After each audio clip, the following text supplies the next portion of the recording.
The following teaching is possible thanks to the friends and partners of Spirit and Truth Fellowship International.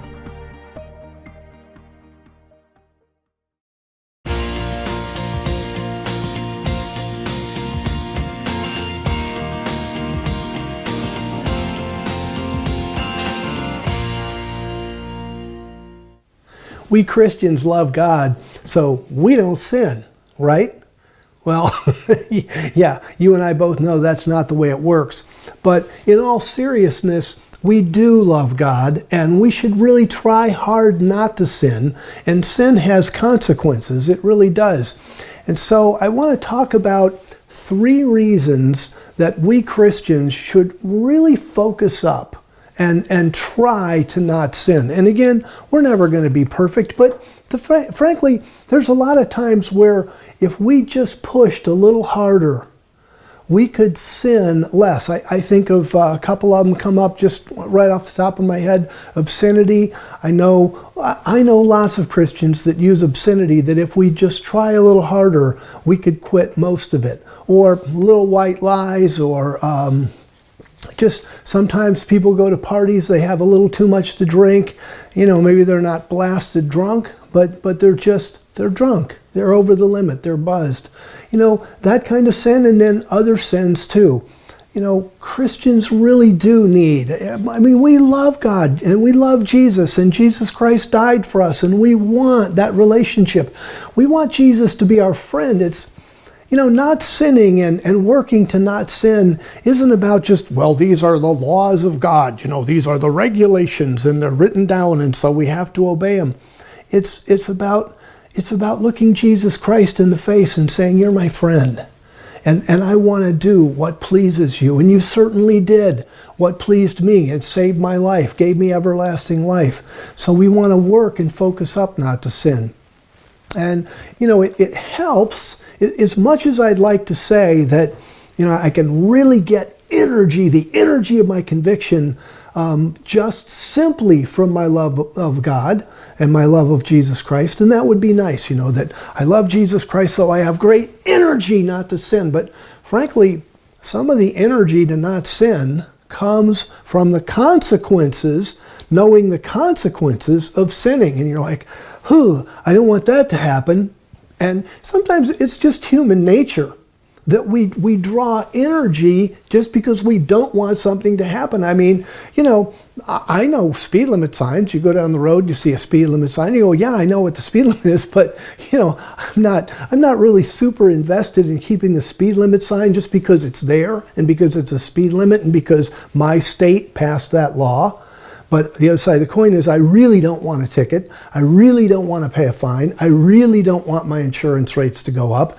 And many times the fact of the matter is we human beings just need to understand consequences to get energy so that we can really get the energy of our conviction. Absolutely. So let's talk about 3 different major consequences to sin. 1 is it can mess up your life. 2 is you can lose rewards in the Messianic kingdom to come. And the 3rd is you can invite demons into your life and end up with demonic oppression and sometimes even demonic possession, being possessed, being demonized.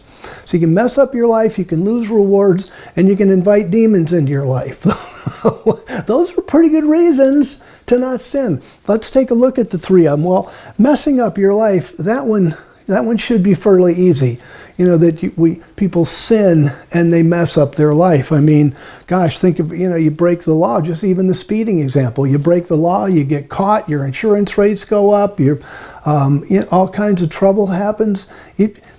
Sin messes up your life. And you know, the Bible is very clear about that. It's not like, you know, we should be sitting there going, wow, why didn't God tell us that? There's so many verses that tell us that sin will mess up your life. Here's Proverbs chapter 1, the first chapter of Proverbs. Proverbs chapter 1, verse 31, 32. I'm reading out of the Revised English Version. So they will eat from the fruit of their own way. This is talking about sinners and evil people. They will eat of the fruit of their own way. They will be satisfied. Some versions read glutted or stuffed out of their own plans. For the turning away of the naive ones will kill them, and the false security of fools will destroy them. Yeah, there's a false security there. I can just do this and be fine. Maybe not. I think about my family was affected by the fires in Gatlinburg, Tennessee. And here are two teenagers, and they're just starting a fire in the woods, in the wind, just, lighting matches and throwing them down on the dry ground. And, that's sin. And did it end up messing up their life? Yeah, it sure did. Over 2,000 homes and buildings were burned to the ground. Over 14 people lost their life. And so here's some kids, and they're starting a fire. Seems innocent enough. And look how it's messed up their life. They're both in jail now. Oh my gracious. Sin can mess up your life. And the Bible says so. They'll eat the fruit of their own way. The turning of the way of naive ones will kill them. The false security of fools will destroy them. We don't want to be in that position. We want to have a wonderful friendship relationship with Jesus Christ and obey Him and get the energy to obey Him. Another consequence of sin can be loss of rewards in the kingdom. Really, when you think about it, it's kind of cool that, we love Jesus Christ. He's our friend. We love God. We have a relationship with God and Jesus Christ. And because we have that relationship, we want to obey them. We want to bless them. We want them to be blessed with us. And then when we obey them, they give us rewards for it. They pay us for loving them and obeying them. That's pretty amazing. But if we turn from them, down here on earth, I'm just going to do my own thing. I'm going to kind of ignore you two. Then we can lose what we would have had. Absolutely. Does the Bible tell us about that? Sure. That's not some kind of surprise. 1 Corinthians chapter 3, verse 14.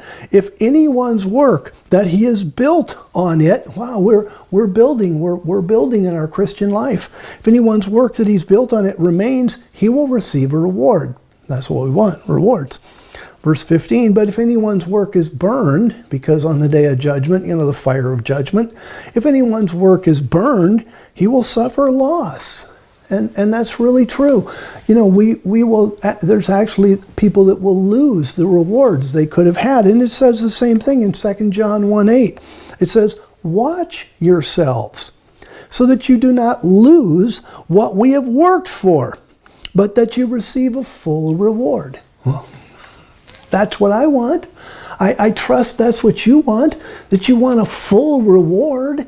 You don't want to just kind of half-heartedly serve the Lord down here on earth and then get into the day of judgment when we could have rewards that would last through the kingdom, and you just say, sorry, you didn't focus up, you weren't serious. There are no rewards, or your rewards got burned up because of sinful behavior. We just don't want to be there. And then the third thing I wanted to bring up was that if we participate in sin, that can open doors and invite demons into our life. And those can be demons of oppression that make things go wrong in our life. And occasionally, depending on what we get involved in, it can even mean the demon can enter us and we can become demonized. We can become afflicted by demons internally. The world calls it possessed. I don't want that kind of thing happening to me. I'm sure you don't want that kind of thing happening to you, but we've got to be aware that at least God warns us against it. That this is what sinful behavior can do.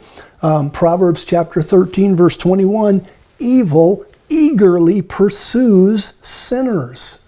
Evil eagerly pursues. Now that's both a personification and literal. It's a personification, the meaning that, if you're a sinner, evil things are going to happen to you. But also evil, the category of evil demons.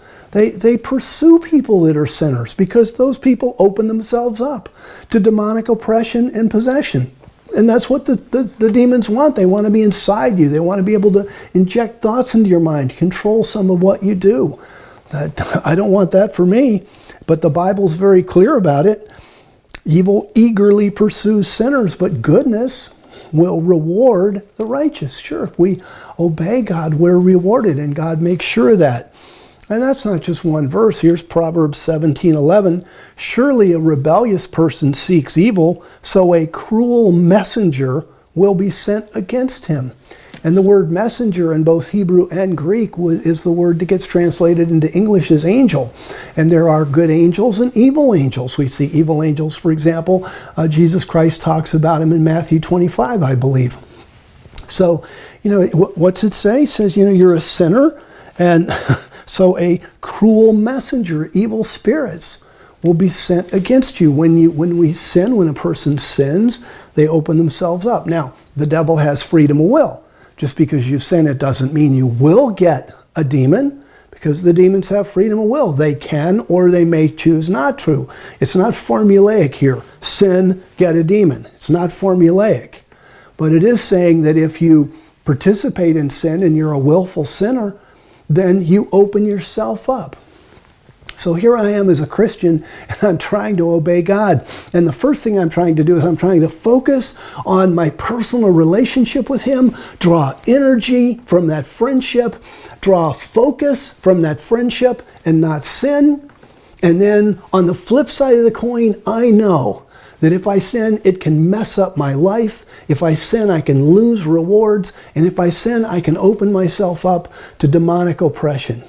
And hopefully, between both sides of that coin, I can focus up and work on obeying God and the Lord Jesus Christ. God bless you.